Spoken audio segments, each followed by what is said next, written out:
So do you want the social media manager thingy roll back? No, worst salesman ever. Yeah, we are not salesmen, either one of us, I think. No. That is very true. I used to sell hundreds of dead plants every Christmas, KJ. Don't say I'm not a salesman. I feel that I could pull that off. I mean, you just have to put the trees up and stand there, and people just desperately on the last night, I need a tree. I have a tree. Sold. Oh, on the last day, it's easy. Yeah. 4 weeks before Christmas, not so easy. But you don't sell it 4 weeks before Christmas, do you? You Yeah, put it some up people are buying 2 days before, and then on the last day, it's a sale. Just it's twice as expensive. I don't give it any water. I mean, he has a chainsaw. I mean, it's halfway there already. You go through the Christmas tree lines, and you pick a few out, and you hold one up in one arm, one in the other, and then you do the two-handed twist so they can see all the way around it. And then if they like it, say, right, I'm just going to cut an inch off the bottom for you, because then it'll suck the water up better when you get it home. Now, you do have a tree stand that holds water, don't you? Then you push it through the netting machine, and when you pull it through the other end, you say, it's a boy! Oh, that netting machine, though, that I would want one of those, just because what else can you put through it? I mean, yourself, obviously, that would be... The lads that helped out on Saturdays, they could go through it quite easily. Yeah. Yeah, This I was wish a I few had years one of ago. I those. don't think I'd get away with that now. That's the fun thing. We did this for the first time this year. We went with the kids to one of these farms where they have Christmas trees. I mean, we have gone to some friends the previous years to cut down, but this year we went to a farm a bit closer who actually breeds Christmas trees. Is that the right words, or is it basically just grows? Yeah. I think it's probably grows, yeah. And of course, you need to cut them down, and they help you push it down the netting stocking tube. And then, of course, half the fun and for the kids is going down, cutting them down. And of course, they have on the wall, they have like an array of old rusted out non-sharp saws, and you go there and you spend forever. And of course, I have an electric chainsaw, and I have the saw. So, I mean, I have enough tools to efficiently cut down Christmas trees, but I mean, you're a bit weird if you pull up with that. And of course, you need the authentic experience. So me and my father-in-law and both the kids spent half an hour cutting down 2 trees. So you could not see us. You just saw the top of 2 trees just shaking in the rows, and then the kids were running around having a blast. So yeah. So it is a business, definitely. But yeah, I'm not sure if I'm cut out for it. I think this is officially the earliest we've ever spoken about Christmas on the podcast. Yeah. Or it's still, I mean, it's just late Christmas talk. Christmas, Christmas, it's all it's the way Christmas to Easter. until Easter, they say in Norway. So Next week, then. yeah. Yeah, so it's cutting it close. And the week after that, we'll have the first Christmas special of the year. Because this is the Christmas podcast. Yeah. Ho, ho, ho, all the year round. So maybe we Oh, should have a no. chat then. We should no. do something for Christmas this year. That's a good idea. Let's have a chat about that. No. You always say no. I mean, did the lamp along burn you so hard, Glenn, that you say no to every kind of anything? I think I was the only one of us that enjoyed the lamp along. Yeah, exactly. YouTube. But after it, you... Every along we do, you two bitterly complain all the way through. Is that why you don't like it? It's us complaining. I mean, the complaining is half the fun. Yeah. Maybe not.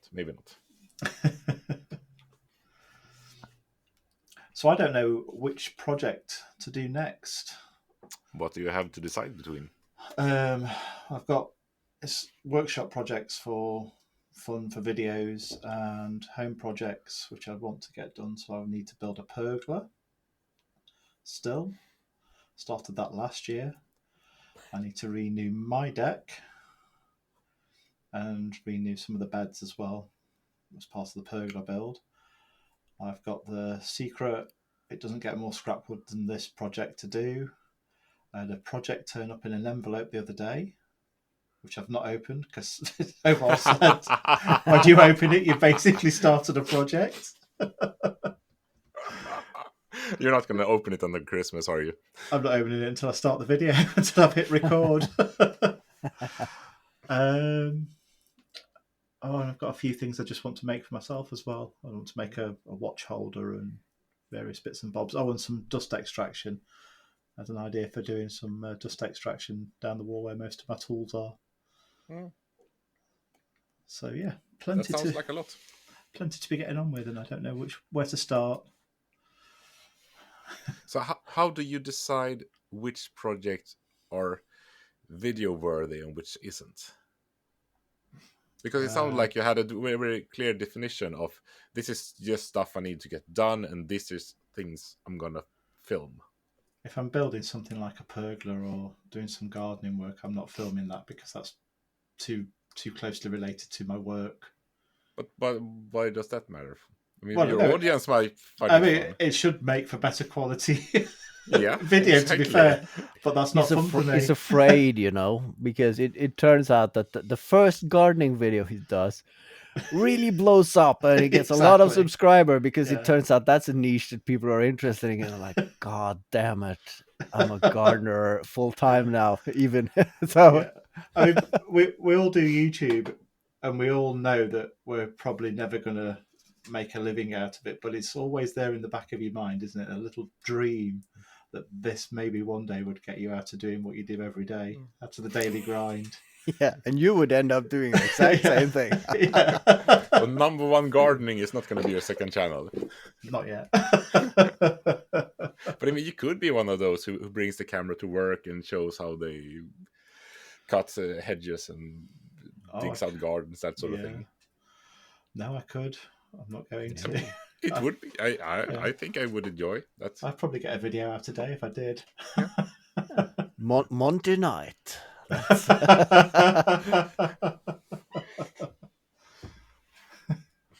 He started off as a maker.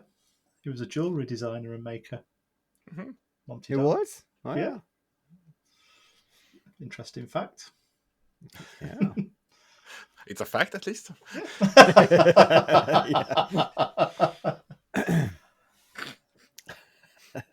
Me and Michelle like to sing his name because I think it sounds better. Monty Don. There you go. Yeah, that's not a fact or interesting. Well, I'm pretty sure it's a fact, all right. But yeah, it's kind of interesting, but not about him, about you. But that's the problem, though, and you mentioned it. I've been talking about renting that excavator and then having 2 days off and gonna build the deck this Easter, and I have tomorrow, or when you're listening to this, I've already done all the digging. And now I'm painstakingly gonna have to do the cleaning up and actually building the deck. And I slept wrong again, so my neck hurts a bit, and I've been sitting for 2 weeks straight, both at work and project wise. So I'm not sure if I'm looking forward to all the manual labor that follows the 2 fun days on the digger, because I've discussed here with the wife the other night, like this. All right, this patch. Okay, if you dig here, we can put down a small retaining wall so we get a raised flower bed or whatever. And like, yeah, lifting rocks, my favorite pastime, or no, toting rocks. So yeah, I think you'll find the first day you're doing it, while you're doing it, you'll absolutely hate it. And then that night, you're going to get in the house and you've been outside all day and you'll start getting that warm glow in your face and you'll feel tired in a different way to what you normally do. And I think you'll be really happy with how you feel at that point and probably be looking forward to getting into it the next day. And then you wake up and your entire body is a wreck because you're sitting on a vibrating machine the entire day. Yeah. Just another day in Sweden. And I was going to say, and the entire night.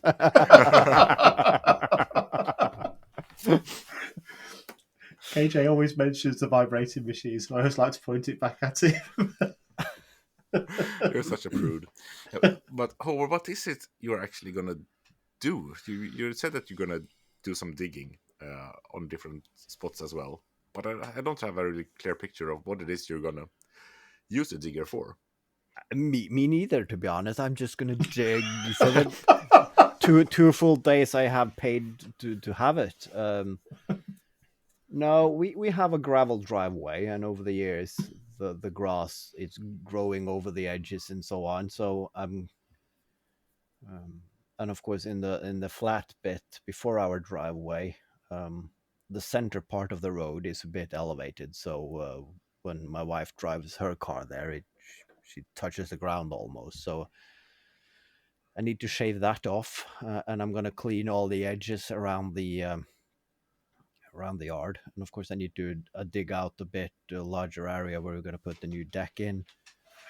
And then we have some pathways that go from one edge of the yard to the other. I made a small pathway by hand earlier, but I want it to be a bit wider and longer, so I'm going to use the digger for that. And then, of course, the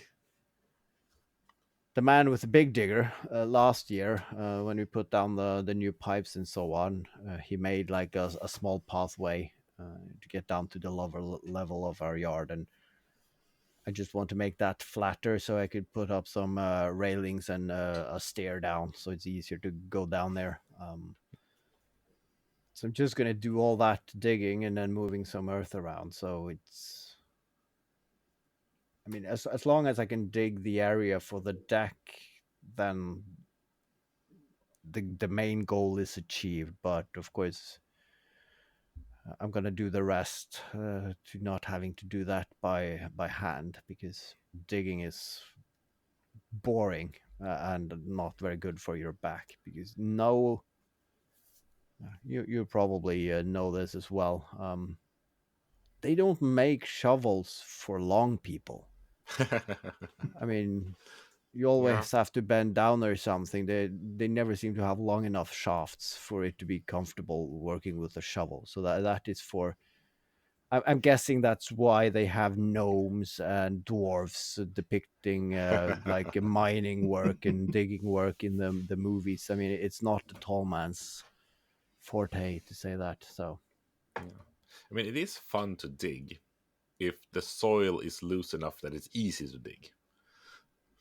But as soon as it's a bit on the hard side, then it's no fun. It's always a rock and a root and whatnot. Yeah. So yeah, if you have like perfect soil, then it would be easy. But yeah, still no fun. I've joined in, but I don't know much about digging.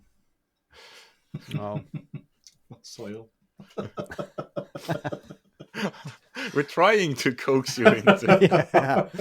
Trying to get I think you promised to talk about cars and things like that tonight, didn't you? I haven't made any promises. Yeah. Have you made any progress on getting an excavator yourself, KJ? No, I've been looking around and trying to decide what it is I actually want and how much money I would be willing to spend, and looked over the finances and that sort of thing. And I actually found one dealer just here in Stockholm who, amongst other things, sells electrical excavators.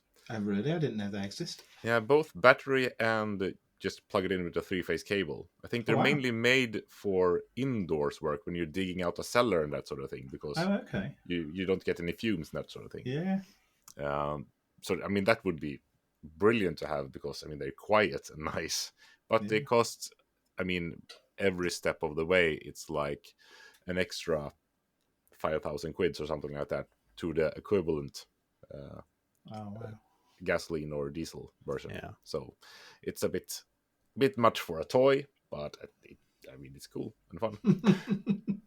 You could get a diesel one and then convert it to run on Makita batteries, I'm sure, KJ. That's the thing though. In a lot of government contracts in Norway, they require that some of your machine equipment is electrical because of environment and emission standards and so on. So when you're competing for a government contract, if you don't have some electrical equipment, you're not even considered for the contract. And it turns out a lot of these contractors have excavators and machinery that's electrical, but of course, to run them, they have to have a huge ass diesel generator on the lot, like a big, like a shipping container going, powering all that electrical equipment. So yeah, environment. I mean the ground working tools. I mean, those kind of machinery is really, it's really good to have them battery operated, because most of them have a big counterweight in the back. So just carrying around a shitload of batteries, that's just a plus, because it's like it's made for it. Yeah.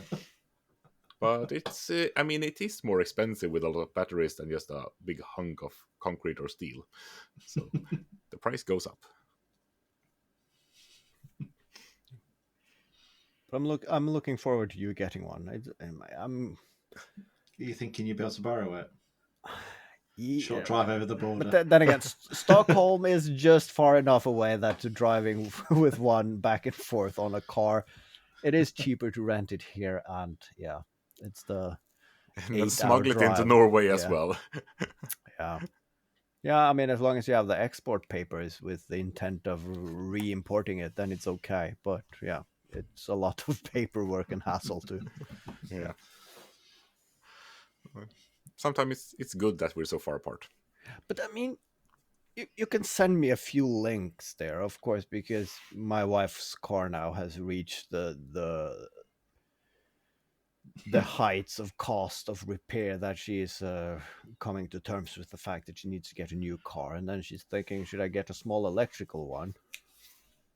And now that I know that you can get electric excavators, maybe she can get one of those. And it's a win-win. She got her electric car, and we have a digger. I mean, I bet she doesn't like driving fast anyway, does she? Not at all. And I mean, it's safer when it's slower. So yeah, it's a win-win, and the kids love it. I mean, it's the metal's a lot thicker. It's going to take a lot longer to rust through, isn't it? Yeah. That's forever. Mosing around at 2 miles per hour. That's toting the kids. But I've seen you get them without the tracks with the wheels, and they are like not fast, but I mean they are faster, above walking pace. So yeah, a JCB fast track at 40 miles an hour. And those even look cool. I always like those. For some reason. Talking about that, Clarkson's farm. Now we got a Norwegian version, and it's the exact same concept. It's a well-known TV personality who bought a farm with his wife, and of course trying to make it work. And it's exactly the same thing. They spend more money than they make, and even with the government subsidies, they're still not making money. So they have to do a lot of things. And then I remember someone said like the prices of a tractor.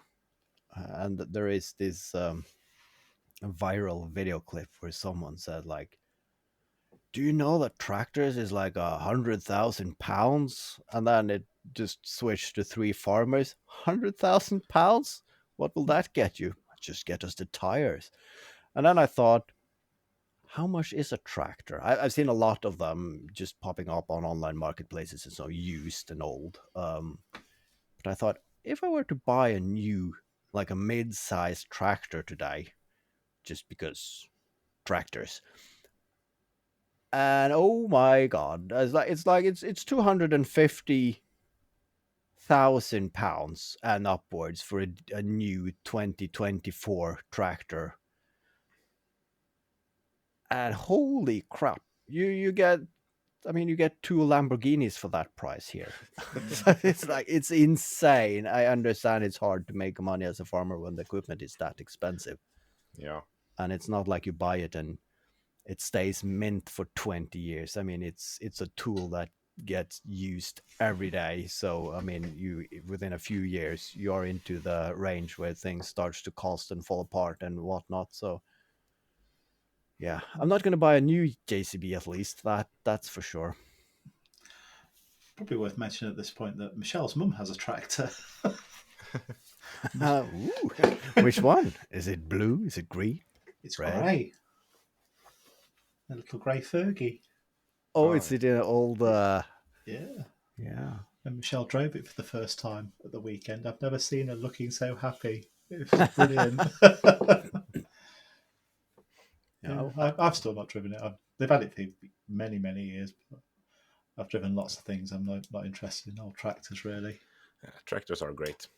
I mean, my father has 3 of them, so But they're He's modern. a ones, millionaire then, basically. Yeah, Yeah. nice on him. it was a long time ago since they were new.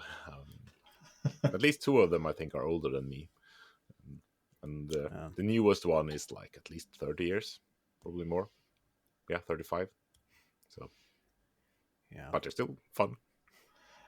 Probably also worth mentioning that I learnt to drive in a digger.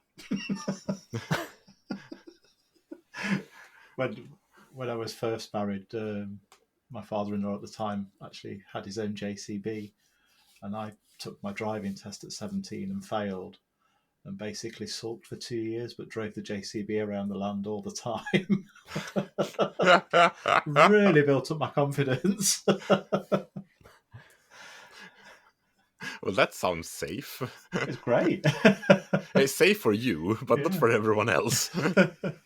We had a little fleet. We had a JCB 3CX, which is the ones with the front bucket and then the back digger arm, with Yeah. 4 wheels as opposed to tracks. A little dumper truck and a road roller. So we were always playing big Tonka toys all the time. I mean, it is that you're just scaling up the toys, and Yeah. But that is cool though, because I've seen now they become more popular, and even the big brands have their own, the miniature ones, but they are still proper tractors. So I saw one. It's like a large ATV, but it got like 4-wheel drive, and you get all the accessories. You could get a digger at the back and the scoop in the front and whatnot, and you could get a snowblower attachment, and still not cheap, but it's not in the hundreds of thousands. So you could, and then of course, I want a tractor, but I don't have a big plot of land, but a small one, and if I can get the snowblower on it, because the wife is complaining every time the snow falls that we should get one again, and so maybe I should just wait until next winter and the first snow falls and she starts complaining about the snowblower, and I just bought a mini tractor and it has a snowblower, and then Yeah, you can start hiring yourself out to the whole street. That's a contract thing, isn't it, on your road? Yeah. You all pay for that, don't you? Well, now it's covered by the municipality, but they are looking at defining this as a non-public road, so then we'll end up owning it ourselves amongst all the neighbors, and then we have to pay for contracting as well. And then I can say, well, I can do that. I have a tractor. Yeah. that is not a fun thing to do, I can say, because my dad did that for the shared road that they had. And I mean, when the snow falls and you have to get up at not even the ass crack of dawn, but in the middle of the night to get all the things done before morning. I think I could quite enjoy that, actually. That's the thing, though. People generally complain. And of course, doing it for the neighbors is okay. And if you then also take the small patches that end up in their driveway, so they don't have to like dig in that compacted snow, then they would be happy. But I mean, if you're going to do it as an income, you have to do more than just for your neighbors. And then, yeah, you have to be up. So you have to take it. Then you will never get all the snow because it's continually snowing. So there will be a few centimeters for some, and then they are complaining. And like, I get pissed, of course, every year because you live in Norway. You have winter tires, and you should be able to drive in 2 centimeters of snow. So stop whining and learn how to drive a car. But of course, I'm not living in the right part of Norway for that either. But yeah, no, that's I think it's an ungrateful job. I'm very glad for the people who do it, but yeah, I think they get a lot of complaints no matter what they do. Yeah. Sometimes Oh, people that just was a like to happy complain. camper. I just sent Haavard and KJ the picture of Michelle driving the tractor. Very happy. Yeah, that's a I classic. want one of those tractors, but I mean, in driving condition, they are getting kind of pricey now. And but I mean, 15, 20 years ago, you could find them just in any wood or land, just discarded, so you can pick them up for next to nothing. But now they're starting to get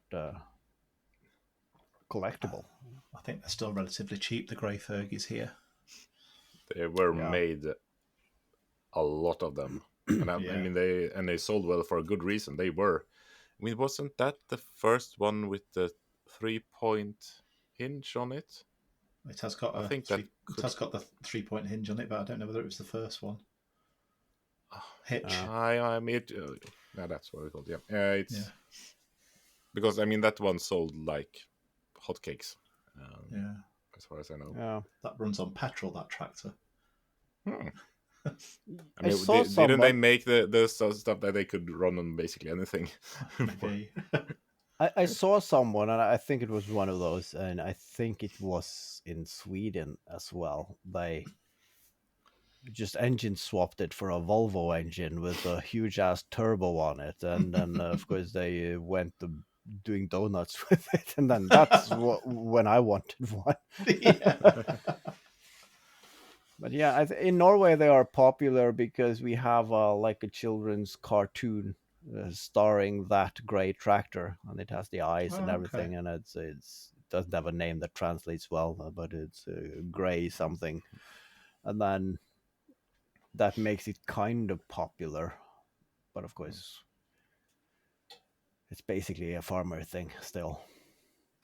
Yeah, there are also people playing around with them. I saw a video a while back about one person who put a V12 into one. That's one dude. Yeah. Yeah, that one packs a punch. You can definitely say it's fun what you can do with tractors. And I mean, there was a tractor like of the same style that one did electrical conversion of. So that was also really fun, I think. Yeah, I think that'd be quite interesting. It would be fun to play around with. Has anybody done a diesel conversion to a Tesla yet? Someone must have done that. I think someone did a petrol version, and I know that someone put that as a comment actually on Westen Champlin's videos, because he's putting like a huge ass diesel engines in whatever. He did a diesel engine swap on a Ford Mustang. It's also built. It's a very popular channel, and someone said, "Do a Tesla." Yeah. I mean, it's just putting a generator in the trunk, more or less. Call it a hybrid. Yeah, shouldn't be too hard. How do you continue this? I mean, it's #1 Crude Mistakes Farming Edition. So yeah, has anyone of us done a #1 Crude mistake lately? I had that. I don't make mistakes, so.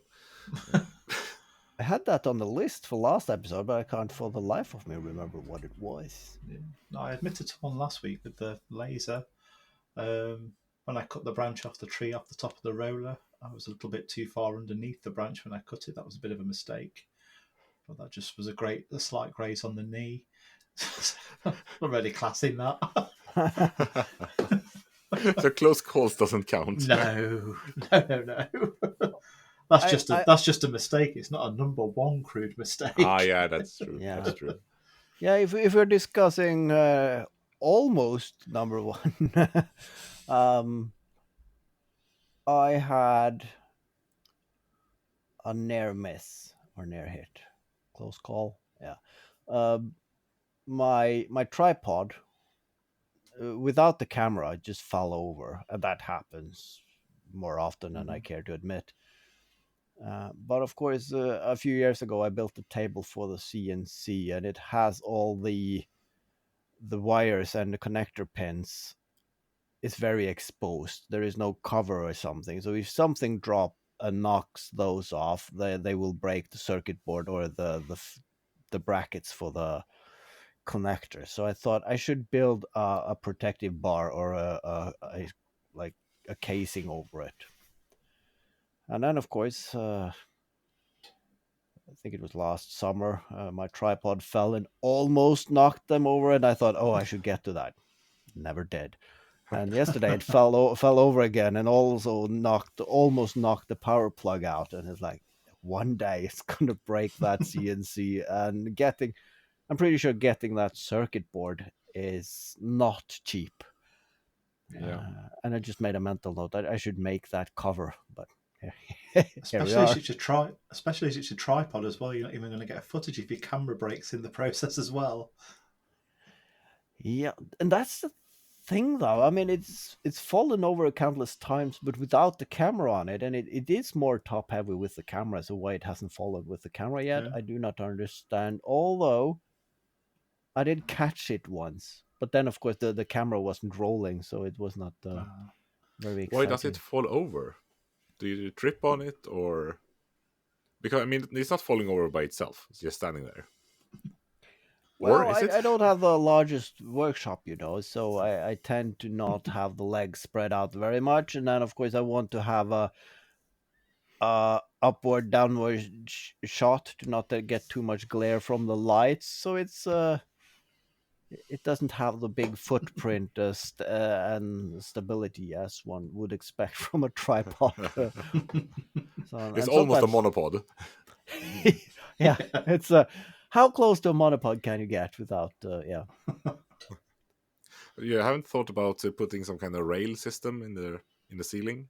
That is on my project list. I'm gonna have a combined center box structure with air and vacuum for dust extraction, and then also a rail, or at least some maybe a bar to clamp on, like a GoPro camera or something, to get shots from above without having to move a tripod around. So it's in the making. I just needed to be summer and warm outside while I make that project happen. That's another one on my list as well. An overhead camera mount. I'll get to that one day. I mean, you have to decide as well, Haavard, because I mean, ceiling height is not your workshop's forte. So if you put it somewhere, then you shouldn't want to walk underneath it. Yeah, it is. That is a concern, but it is.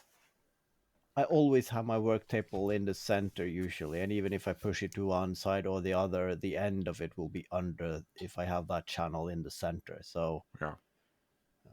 And there is a few bolt holes there already, and there is a crossbar there which they use to attach the back end of the rails for the garage door. So I'm not going to build it much lower than that, and I can walk under that. You can't, but I can't barely walk in your workshop exactly. As it is. So, but I mean, once you hit your head once or twice, you learn kind of quick. To be humble and yeah. But walking in Haavard's workshop and banging your head was very much a KJ problem. Yeah.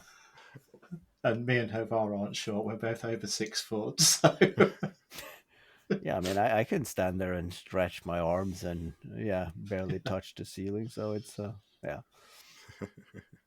But that's the thing though. It is on my plan. And then I thought, but what if I build myself a new workshop? Do I want to spend time making that? But I realized even if we decide to build this year, it's not going to be completed before the earliest end of next summer. So I'm going to spend at least 2 full seasons in this workshop. So yeah, do it. And Yeah, and I mean, to be able to know what you want, you have to try it out. exactly. So And that is keeping to the farmers theme. My uncle, he redid his barn just before he shut down the farm. Um, but one of the things that he had a running water line along the wall and an air pipe as well. So it didn't have to like drag along air hoses or water hoses or not. He just had a 2 meter long pipe and he just had quick connections everywhere. And I want that in my workshop. I want a airline with quick connections. Of course, I have so small workshop now that I really don't need many connection points. But it's the same with strategically placed power outlets, of course. But yeah, yeah, having like just small ports for dust extraction where you can just hook up power tools to close by to where you need to do the work and so on. So I need to plan that out for my workshop build. So yeah, it's nice having tested it in a small scale in my workshop now. So we'll see. I made the document with the sketches and the specifications. So I just need to hand it over to the architect. But it's like once I do that, the ball has started rolling, and then yeah, it's like yeah, and then there's the cost, and then you kind of into it, so you just have to follow up on it. And the thing is, I know the day that I'm in the raw build of a workshop, like the blank canvas, that's going to be a day of joy, and I will never regret it. So I should have started that years ago, and I'm not sure really why I'm just sitting now waiting because it's. I mean, I'm gonna regret not doing it, and of course, once I do it, I'm gonna be like, "Why didn't I do this sooner?" So, yeah, yeah. I'm not sure what holding me back, but I had my drawings done for my workshop and got planning permission granted. And I think I sat on that for about 4 months. I completely procrastinated starting it. But I don't know why. Michelle made me start it in the end. And as soon as I did, I thoroughly enjoyed the whole process. But just that initial nudge was really tricky. yeah, I think when you thought about something for too long, then this is hard for me to go from the planning stage to the actually doing it stage. Yeah. yeah. But I think I had a good idea here the other day because, of course, the biggest cost and what's going to be the most boring is having someone to dig the ground and put down the drainage and whatnot and put down the concrete. And Yeah. then, of course, when you're going to build the rest of the workshop, that is enjoyable work. And then I thought, well, I need to hire someone because if I'm going to do it myself, it will not be done properly to code, probably, and it's going to take too much time. But if I have to spend money on someone, I can spend money on someone I know because that is nice. And then if that one person also is a maker, so it made me thought about Stian Sørhus because having someone building it, that's also a maker who understand that this is going to be Yeah. a workshop. So of course, once you're building, it would be nice and social to also chip in, but also having someone building that's also a maker that sees that, yeah, I know what he wants, and if we do this now, it's easier to do that later. Because if you have just a regular contractor in that just wants to knock this up as quickly as possible and get done with it, and you're like, Yeah, but can you move that one? Because I might put in, and they're gonna be looking weird at you. Why do you want an airline here, and why do you want to move that so you could put like a jack trolley or whatnot? I mean, they would just like Yeah, all these weird requests. you've got to be careful which one of the Norwegian makers you choose as well, haven't you? Because I mean, if you get Maker Martin Berg in, you'll end up with a dungeon at the bottom of it all, won't you? And Yeah, that's the thing, though. Maybe I should get Martin in on the concrete part early because, yeah, getting a dungeon slash underground bunker that yeah, would probably be cool. I see that's been popular. I've seen, and then Yeah, it's easier than digging it afterwards. yeah, absolutely, yeah. then of course it's. Do you want to get planning permission for that, or do you just when you have the digger there, just could you dig 2 meters that way and then just leave that and then why? Never mind. Never mind. As long as it's not above ground, you don't need planning permission, do you? Or it's another permission you need? You need some money because it's going to take Yes, some money yes. to get it back out the always ground. need money. That's a given. That's a good question though, because we are thinking about converting my workshop into a bedroom once I move My the mind went a workshop lot out. of places before you said bedroom there. Yeah, and I don't know why I mentioned that because it's not relevant, but yeah, it's of course my workshop has a garage door, so it's easy access for a digger. So if I get a digger in and I just dig down a big hole and then I just concrete a bunker or a new floor, but basically a cellar under the cellar, and then I could double my workshop without planning permission, and none of the neighbors would be none the wiser. Except I spent 4 days digging a lot of dirt out, but Yeah. 4 days. That was yeah, positive thinking. that's the time for digging out, and then of course you have to put up the mold and so on to cement in the new walls. That should take longer time, but yeah. But As the long as you question is, don't do you need? crack the foundation, and considering how deep is the bedrock. That's the thing. We are on like a clay sand. There's no bedrock for at least several hundred meters down. Nice. So that's not an issue. And we don't have any tunnels or infrastructure close by that, because that's the problem in the more central parts of Norway, Yeah. because you can't dig or put down a well or anything because there is a tunnel or a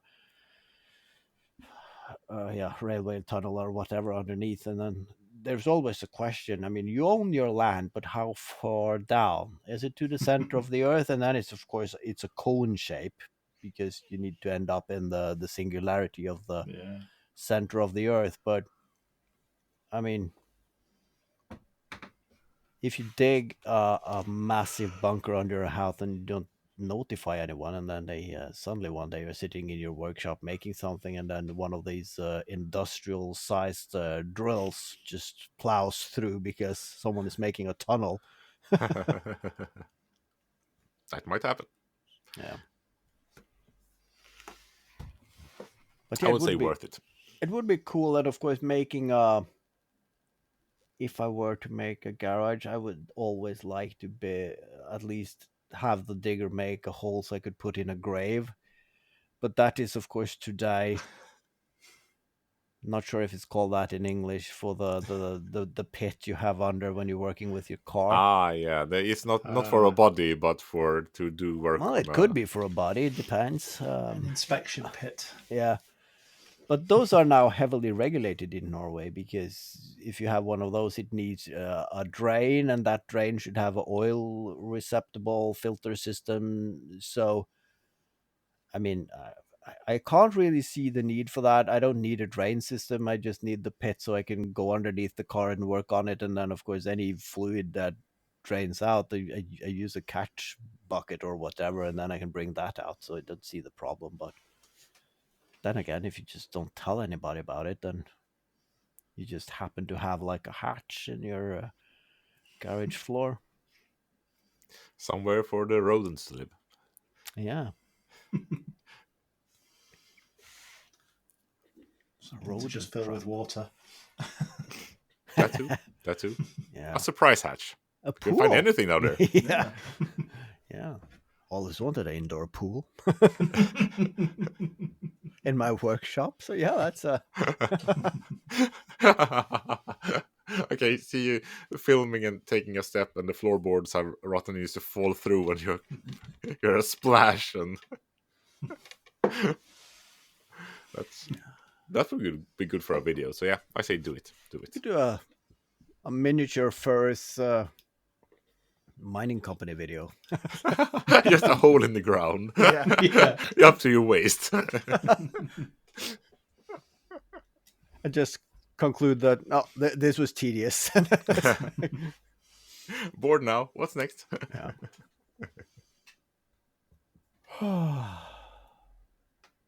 I got nothing left. Nah. Thank God.